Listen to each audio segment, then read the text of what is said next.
Hello, everybody, and welcome back to the Tyreek Told You podcast. It's Black History Month, so I decided to come in my Black History garb, a nice dashiki. It just felt appropriate. If I can't wear a dashiki during Black History Month, then when can I wear a dashiki? So, shout outs to being Black, shout outs to Africa. Um, and yeah, let's go ahead and get this show on the road.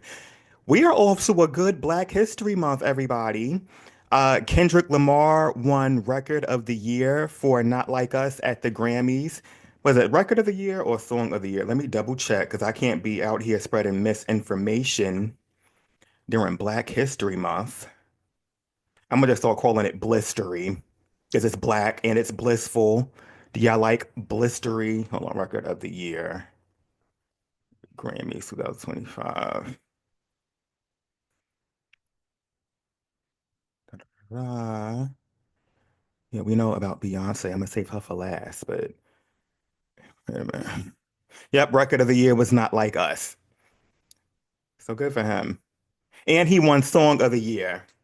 And then Beyonce won Album of the Year for Cowboy Carter, her first ever Album of the Year Grammy, and extending her record for having the most Grammys out of anybody ever in the history of the Grammys. Come on, black people. And if that wasn't enough, we clearly have a new queen. Shout outs to Miss Onijah Robinson. She is the current reigning Empress of Pakistan. We got to get into her story. So a few days ago, somebody had tagged me in a video, and I could see this woman, and she had her head covered. I don't know if it's a hijab. I know like each region has like their own term for it, but she had like her head covered, and she had these eyebrows penciled in. And I didn't even let the video play for more than 2 seconds. I'm like, y'all tagging me in some mess. Let me go on about my life. So I keep scrolling and scrolling and scrolling. And the more I scroll, the more I'm hearing about this American woman in Pakistan who was refusing to leave. And I'm gonna be honest, when I heard American woman in Pakistan refusing to leave, I was picturing some middle-aged white woman from like one of the middle states who somehow found herself in Pakistan and just doesn't want to go due to her American entitlement. So imagine my shock and surprise when I finally go in to do my own research and realize that the American woman in Pakistan is actually a 33-year-old black woman from the Bronx. The first video I saw of her, I think she was talking to the news and like she's just listing her demands.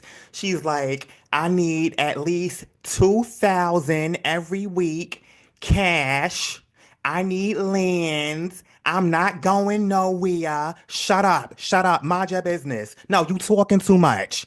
What? Don't ask me that. I can't answer that question. That's against my religion. No, no, that's against my religion. No, you in my business. That's against my religion. No, no, shut up. All right, we done. Move. We going. It's over. I'm like, wait a minute.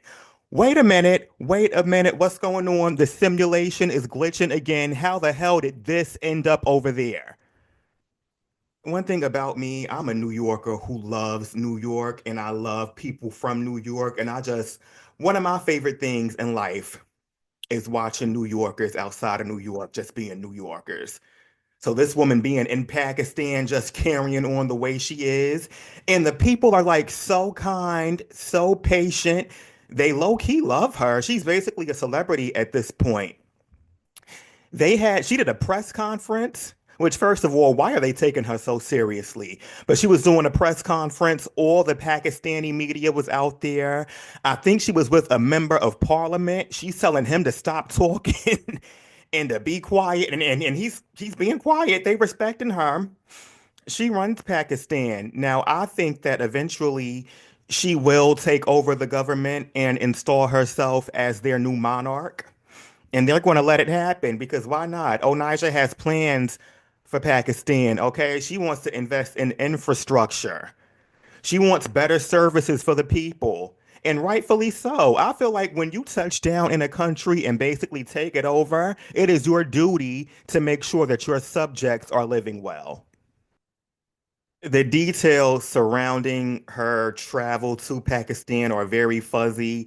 I've heard all types of different stories. Apparently, she was in an online relationship with some 19-year-old and she flew out there to marry him.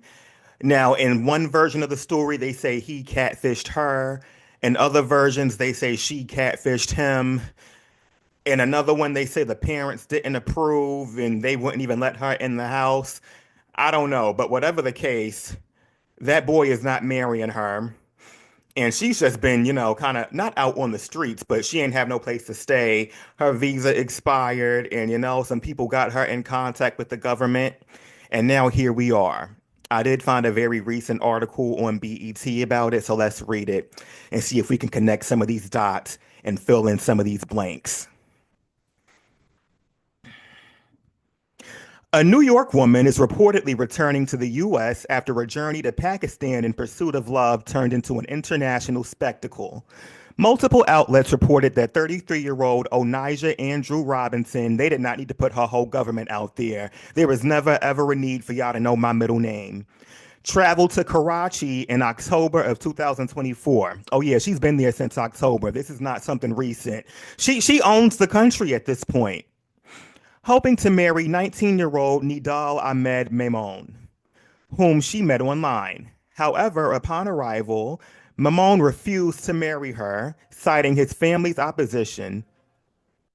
If you could hear the phone ringing in the back, I do apologize, and I'm about to sneeze. Wait a minute. Hold on, it's coming. All right, come on. Come on. I hate when you have to sneeze, but the sneeze doesn't want to come out. Like it's right here. I can feel it. Okay, it went away. So sometimes you can't even trust your own body. Are we sneezing or not? All right, back to Miss Onijah. However, upon arrival, Memon refused to marry her, citing his family's opposition, ultimately leaving Robinson stranded in a foreign country as her visa had expired. What followed was a bizarre saga that turned the young woman into an overnight social media sensation. Robinson allegedly remained in Karachi, wandering aimlessly after Mimon's family vacated and locked up their home. Wow. Up. Her predicament gained widespread attention when she began making a series of demands on social media and even organized a press conference in Pakistan.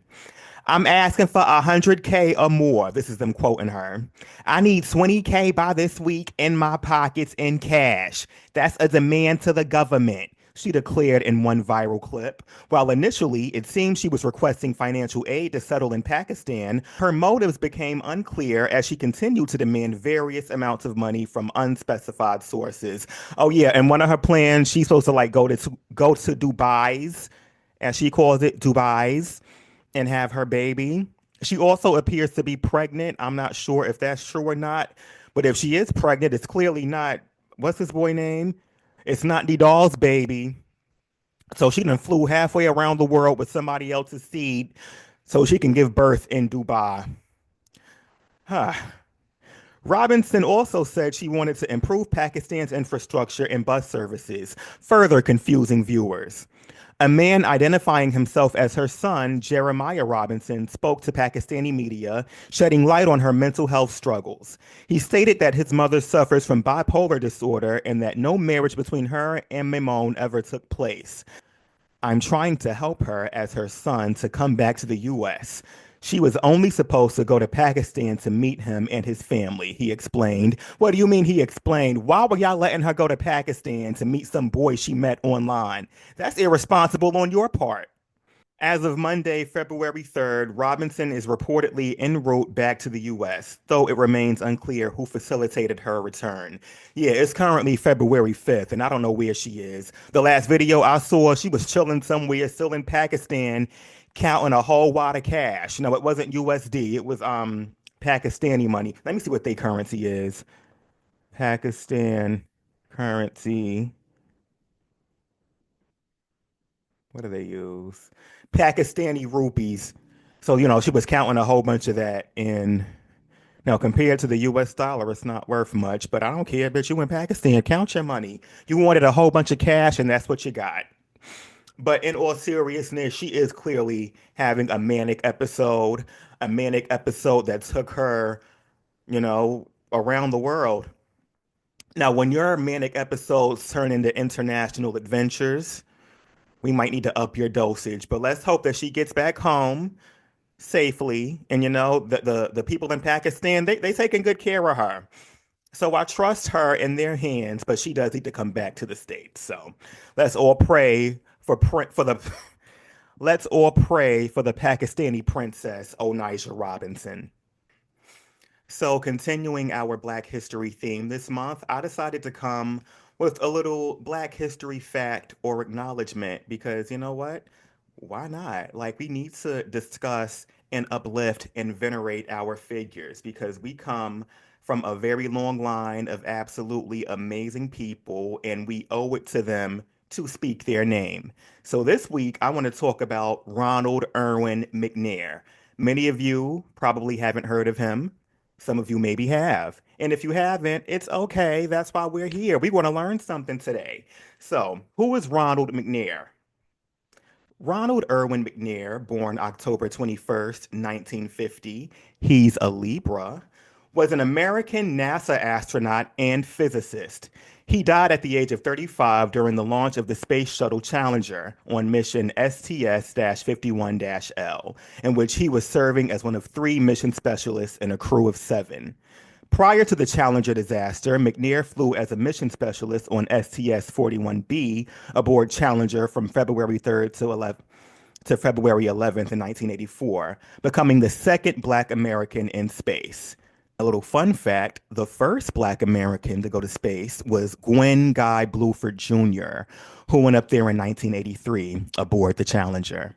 But back to Ronald. Ronald was born in Lake City, South Carolina on October 21st, 1950, big Libra energy, to Carl C. McNair, an auto repairman, and his wife, a high school teacher named Pearl. Growing up alongside his older brother Carl, as well as his younger brother Eric, McNair grew up in a low-income household, his home having lacked both electricity and running water. The family later moved into a better, though still poor quality household following the death of McNair's grandfather.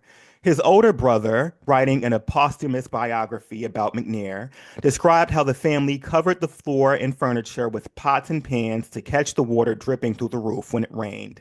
Woo! Humble beginnings. In the summer of 1959, McNair refused to leave the segregated Lake City Public Library without being allowed to check out his books. After the police and his mother were called, McNair was allowed to borrow books from the library. The building that housed the library at the time is now named after him. A children's book, Ron's Big Mission, offers a fictionized account of this event. McNair attended Lake City Elementary School and Carver High School, where he graduated as valedictorian in 1967. If we have any valedictorians watching, let me know. You salutatorians, I don't want to hear from you. I'm playing, let me know. Shout outs to education. Stay in school, and you're never too old to go back. Some of y'all need to go back. That's why you can't read. In 1971, McNair received a Bachelor of Science degree in engineering physics, magna cum laude. Oh, this was a smart man. From the illustrious North Carolina A&T in Greensboro, North Carolina. Shout outs to all the HBCUs out there. Y'all know I'm a very proud Hampton alum. Shout outs to Hampton University. Shout outs to me. But no, it's about Rob. It's about Ronald. It's not about me today. All right, North Carolina A&T. At North Carolina A&T, he studied under Professor Donald Edwards, who had established the physics curriculum at the university. In 1976, McNair received a PhD degree in physics from the Massachusetts Institute of Technology under the guidance of Michael Feld, becoming nationally recognized for his work in the field of laser physics. That same year, McNair won the AAU Karate Gold Medal. He would subsequently win 5 regional championships and earn a 5th degree black belt in karate. This man could do anything. McNair received 4 honorary doctorates as well as a score of fellowships and commendations. He became a staff physicist at the Hughes Research Lab in Malibu, California. McNair was also a member of the Omega Psi Phi fraternity. Shout out to the Qs.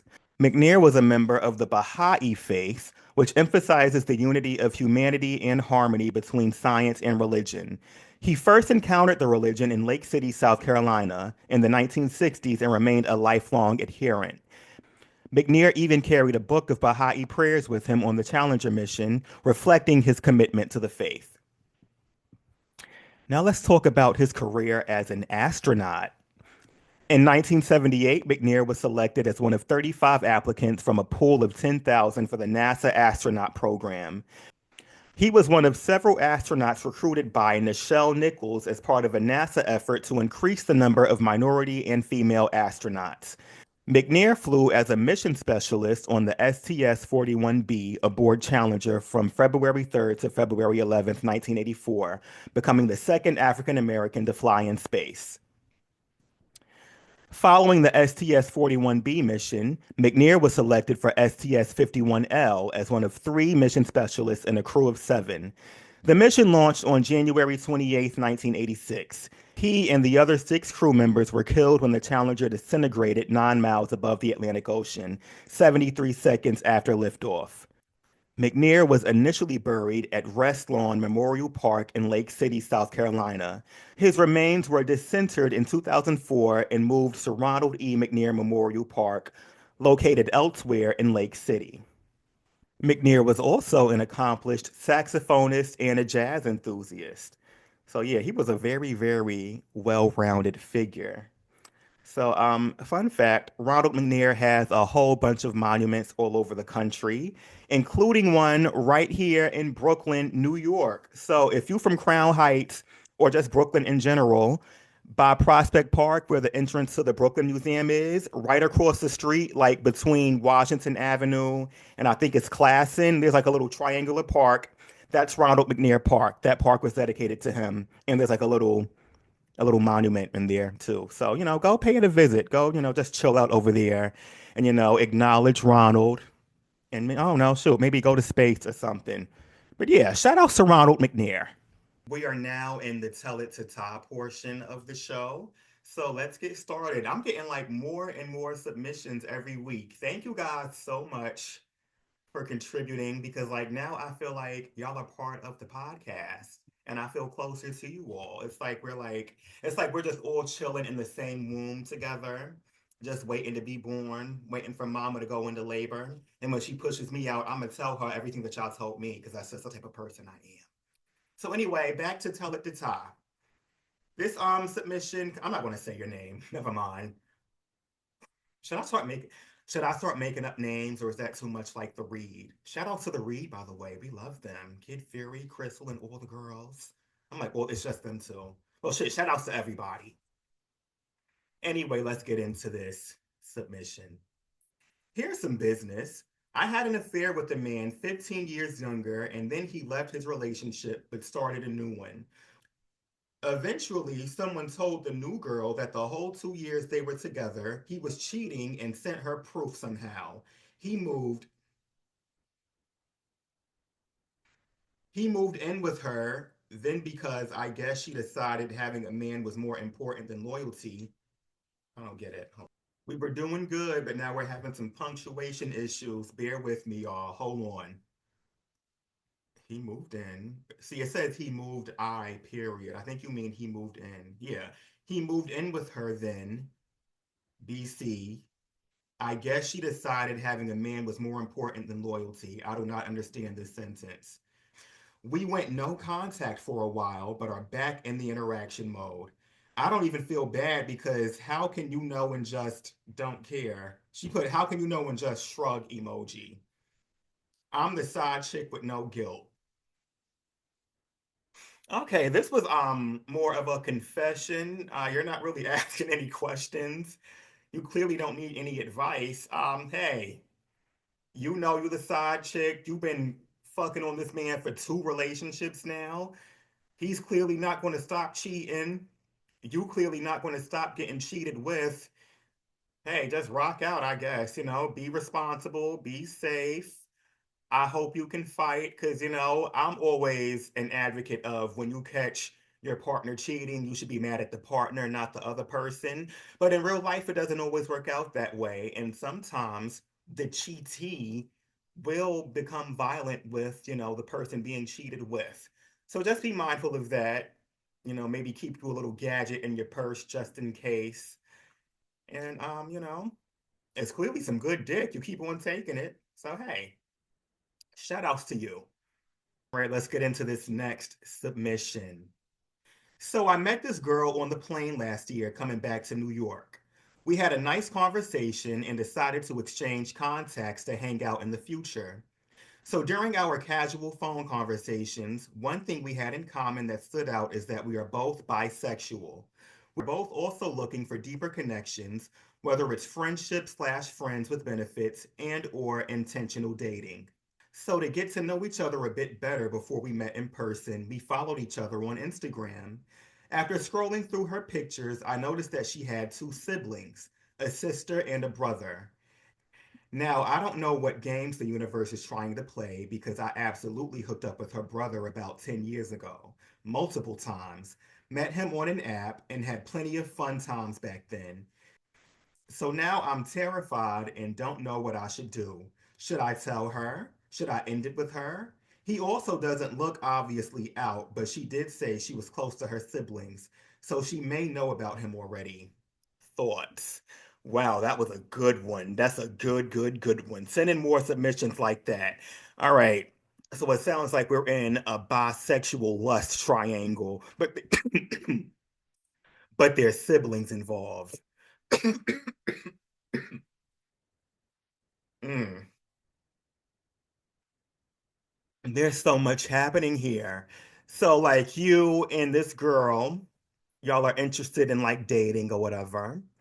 You are all both aware of each other's bisexuality, but you've been fucking her brother for, well, you was fucking him 10 years ago. I don't know. Does the 10 years make a difference? Mm. I think that you should talk to the brother first because we don't know if the sister knows about the brother's sexual proclivities. Um, Also, she may not feel comfortable dating her brother's leftovers. Like you were her brother's jack trade, and now you dating the sister. That can be a bit messy, but it's not a roadblock. It's just a potential speed bump. I say reach out to the brother, let him know, like, hey, remember we used to fuck around back in the day? Well, like, I'm talking to your sister. We're thinking about taking things seriously, and I'm not comfortable pursuing a relationship with her without making sure that everything is out on the table. So, like, does she know that you get down like that? Are you comfortable with your sister dating one of your like old hookups? And then, like, if that's okay, we gotta talk to the sister. Because is the sister okay talking to like her brother's old, Because I don't know. I don't know. This could go oh, Lord. Listen, this can go really, really bad or it can go like really, really okay. No, this can go really, really good. Listen, this can go really, really well or it can just go like kind of okay. I don't think it's going to go bad, but like the worst possible outcome is that she doesn't want to deal with you because, you was messing with her brother. And the best outcome is like, she can get past it. And now that's just like another layer of transparency that y'all have. Now, like just being totally realistic, I don't know too many people who want to date somebody that already fucked on their siblings. Just being honest, that's kind of weird. You've been inside of both of us, or he been inside of you. I don't know who's doing what, but you are right to feel a little nervous and anxious, but I do think it's doable. You just got to have these conversations. Talk to the brother first, and then make your way on over to her. So, good luck. Let me know how it goes. We clearly have an open line of communication. So keep me updated. All right. We're going to do one more submission for the day. Hey, Tyreek, here's a question.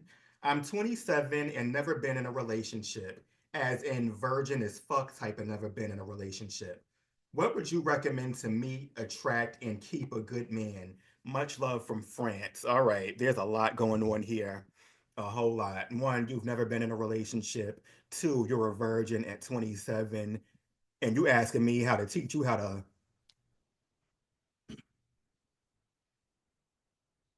You want me to show you how to meet, attract, and keep a good man in France? Well, first off, I've never been to France, so I don't know what the dating scene is like over there. But I think we gotta crawl before we walk. Number one. Now you're a 27-year-old virgin, no judgment. A little interesting. I'm curious as to why you were a virgin at 27. Again, I'm not judging. I just, it's a little weird. You're not weird. You're okay, let's bring it back. Let's bring it back. Shout outs to you for being a virgin and keeping yourself pure. Um, when you're dating, I do believe that like there's somebody out there for everybody, but I also believe in just a little situational awareness, right? Because like when you're out dating and you tell somebody that you're a virgin, I just wonder how would they react to that? Especially at 27, I imagine you're dating other people in like their mid to late 20s. And most people, men especially, they fucking, okay? But when dating, they're probably going to be expecting to be doing some fucking. And at 27, you want to fuck somebody that's already been fucking, not like a virgin. And I'm not saying you're undesirable. I'm just saying that's like, it's going to be a hurdle. It's not impossible, but like, ugh. Um, hmm. I mean, honestly, I say just go out, go to events, go to social gatherings like art events, wine tastings. Shit, look up events in your city and just see like where the people are and go out and mix and mingle with the people. Now as far as finding, attracting, and keeping a good man, you won't know if he's good until you've been with him. Look out for certain red flags, the way he talks to you, the way he talks about other women. Um, do you see like flashes of rage or anger? Um, just you got to use some common sense. It's some stuff you just got to go through it to learn it. Um, yeah, like do you have like girlfriends and stuff? Like what kind of stuff do they go through with like their relationships? Talk to them, see what advice you can get from them. I honestly don't know what to tell you. You just got to go live your life. Some stuff you just got to go through. Go have you some sex, and yeah. Huh. I'm not saying go out there and be a hoe, but girl, go live. Live a little. Shit. You got to just learn what you like and what you don't like. I wish I could give you better advice, but that's the best I can do for this one. But keep me updated. Let me know what the men are like over there in France. Hell, maybe I'll go over to France and fuck around a little bit. Then I can give you some better advice. I don't know. Are you in Paris? All right. We have reached the end of this episode. I hope you all enjoyed it. I certainly enjoyed recording it. Happy Black History Month. I will be back next week with a different dashiki, a different Black History fact, and hopefully some more Tell It to Ty submissions. Cause I just love talking about y'all. But yeah, have you a good week. If the news is making you sad, stop watching it. Because you know what? You deserve a mental health break. Also, a lot of this stuff is out of our control at this point. I know it sucks to say, but hey, you got to prioritize yourself. Um, I actually will be featured on some other podcasts and like other YouTubes later on this week. So keep an eye out for that. Uh, what else? What else? Just, stay beautiful. Book you a flight to Pakistan. And yeah, that's it. Have a good one.